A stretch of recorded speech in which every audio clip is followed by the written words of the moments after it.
Assalamualaikum warahmatullahi wabarakatuh.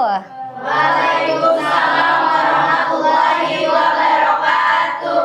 Halo sahabat Al-Quran, Jumpa lagi dalam program Musra mengenal surah Al-Quran selama Ramadan. Nah, sahabat Al-Quran, hari ini adalah hari yang ke-30. Oh berarti ini hari yang terakhir ya kak? Betul sekali, hari ini sangat spesial dan hari ini kita akan membahas surah. Surah Al-Hasyr. Ya, let's go kita bahas. Go. Surah Al-Hasyr ditetapkan dalam Mushaf Al-Quran Standar Indonesia sebagai surah yang ke-59. Nah, surah ini berstatus Madaniyah dan terdiri atas 24 ayat. Nah, nama Al-Hasyr juga nih kak digunakan loh di dalam berbagai mushaf Al-Quran dari sejumlah negara seperti negara Maroko, Tunisia, Libya, Mesir, Arab Saudi, Iran dan juga Pakistan. Betul sekali. Nah, sahabat Al-Quran, nama Al-Hasyr ternyata diambil dari kata yang disebutkan pada ayat kedua di surah ini sebagai berikut. Huwallazi akhrajal ladzina kafaru min ahlil kitabi min diyarihim li awwalil hasyr ila akhiril ayah. Yang artinya, dialah yang mengeluarkan orang-orang yang kufur di antara ahlul kitab Yahudi Bani Nadir dari kampung halaman mereka pada saat pengusiran yang pertama. Nah, sahabat Al-Quran, ayat tersebut mengisahkan peristiwa pengumpulan dan juga pengusiran Bani Nadir. Oh, Bani Nadir itu salah satu dari 3 komunitas besar Yahudi ya kak di Madinah? Oh iya, betul sekali. Nah, ini tuh terjadi pada tahun ke-4 Hijriah.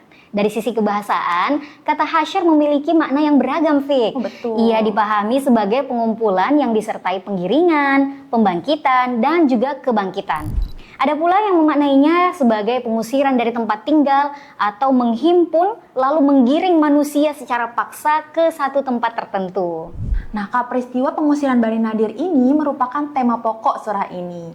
Al-Quran tidak hanya menjelaskan latar belakang dan jalannya peristiwa tersebut, namun juga mengatur pembagian harta rampasan yang kemudian ditinggalkan mereka. Nah karena itulah penamaan Al-Hasyr dipandang sangat mewakili kandungan surah secara keseluruhan. Masya Allah ya, Fik ya. Betul. Nah, sahabat Al-Quran, sebagian ulama seperti Al-Biqai melihat surah ini sebagai kelanjutan dari pesan penutup surah sebelumnya. Apa tuh, Fik? Yaitu surah Al-Mujadalah. Betul sekali. Nah, di akhir surah Al-Mujadalah ditegaskan bahwa Allah pasti memenangkan dirinya dan para rasulnya serta merendahkan musuh-musuhnya karena Allah itu maha kuat Dan maha perkasa. ya. Nah, pengusiran Bani Nadir ini menjadi bukti nyata dari janji tersebut.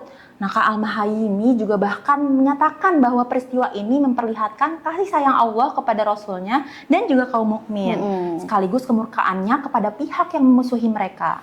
Nah tema semacam inilah yang merupakan salah satu poros utama ajaran Al-Quran. Nah, Al-Quran juga menyebut peristiwa ini sebagai awalul hasyr. Apa tuh Kak? Namanya pengumpulan pertama. Nah, penyebutan ini dipahami oleh para mufasir sebagai isyarat yang kuat tentang kepastian terjadinya pengumpulan manusia nanti di hari kiamat. Oh berarti ini sejalan ya Kak dengan peristiwa pengusiran Bani Nadir di mana Allah yang mampu mengumpulkan dan mengusir Bani Nadir dari Madinah ke Khaybar dan Syam, serta mengusir kaum Yahudi lainnya pada masa berikutnya. Nah tentu Allah yang maha kuasa pula untuk melakukan Al-Hasyrul A'zam atau pengumpulan agung di Padang Mahsyar. Masya Allah ya, Fik ya. Nah, sejalan dengan itu, 7 ayat terakhir di surah Al-Hasyr ini mengarahkan manusia agar bersiap menghadapi pertemuan dengan Allah. Ayat-ayat tersebut mengajak untuk bermuhasabah, menjaga ketakwaan, dan juga merenungkan keagungan Allah melalui Asmaul Husna yang disebutkan di penutup surah Al-Hasyr ini. Kamu udah pernah baca belum? Sudah dong Kak. Sahabat Al-Quran, jangan lupa nanti buka Qurannya ya, baca di akhir surah Al-Hasyr. Betul, jangan lupa bacanya di Quran Kemenak ya sahabat Al-Quran. Oh iya, betul. Nah sahabat Al-Quran, nama Al-Hasyr termasuk nama surah yang bersifat tauqifi karena pernah dilafalkan langsung oleh Rasulullah SAW dalam sejumlah riwayat sahih sebagai berikut. An Ma'qil bin Yasar anin Nabi SAW qala man qala hina yusbihu thalatha marrat a'udzu billahi as-sami'il 'alim minasyaitonir rajim wa qara'a thalatha ayatin min akhir suratil hasyr waqalallahu bihi sab'ina alfa malakin yusalluna 'alaihi hatta yumsi wa in mata fi dhalikal yawm mata syahidan wa man qalaha hina yumsi kana bitilkal manzilah rawahu Tirmidzi. Ma'qil bin Yasar menceritakan bahwa Nabi Shallallahu Alaihi Wasallam bersabda, siapa yang membaca A'udzu billahi samii'il 'aliim minasyaitonir rajim sebanyak 3 kali pada pagi hari, kemudian membaca 3 ayat terakhir surah Al-Hasyr, niscaya Allah akan mengiriminya 70.000 malaikat yang berdoa untuknya hingga petang hari. Jika dia wafat pada hari itu, dia tercatat mati syahid. Nah, siapa yang membacanya pada petang hari, niscaya dia mendapatkan keutamaan yang sama. Riwayat At-Tirmidzi. Masya Allah. Nah, sahabat Al-Quran, di masa sahabat dan tabi'in, nama Al-Hasyr dikenal luas dan digunakan secara konsisten dalam berbagai riwayat tentang klasifikasi surah Makkiyah dan Madaniyah. Betul sekali. Nah, sahabat Al-Quran, ternyata Al-Hasyr ini punya nama lain. Surah ini juga dikenal dengan nama An-Nadir atau Bani Nadir, merujuk langsung kepada kaum Yahudi yang tadi yang menjadi fokus peristiwa di dalam surah ini. Nama ini diusulkan oleh salah satu sahabat, yakni Ibnu Abbas, sebagaimana disebutkan dalam riwayat berikut. An Sa'id bin Jubair qala qultu li Bani Abbas suratul Hasyr qala qul suratun Nadir. Rawahul Bukhari. Sa'id bin Jubair berkata, aku pernah berkata kepada Ibnu Abbas surah Al-Hasyr. Lalu dia mengatakan, katakanlah surah An-Nadir.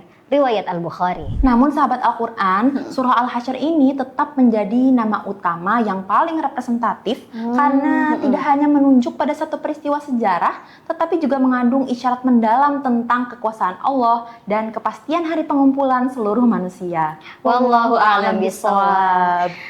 Nah, sahabat Al-Quran, surah Al-Hasyr ini adalah penutup dari seluruh rangkaian kajian kita mengenal surah Al-Quran selama Ramadan di tahun 1447 Hijriah atau 2026 Masehi. Semoga Allah menerima seluruh amal ibadah kita selama bulan Ramadan ini. Amin. Menganugerahi umur panjang. Amin. Dan juga mempertemukan kita kembali dengan bulan suci Ramadan tahun depan. Dan tentunya insya Allah kita akan kembali lagi di tahun depan Betul. dengan kajian mengenal nama-nama surah Al-Quran. Kami tim Media Center mewakili keluarga besar LPMQ menyampaikan mohon maaf lahir dan batin bila ada salah kata, salah ucap atau salah data. Kami mohon maaf yang sebesar-besarnya.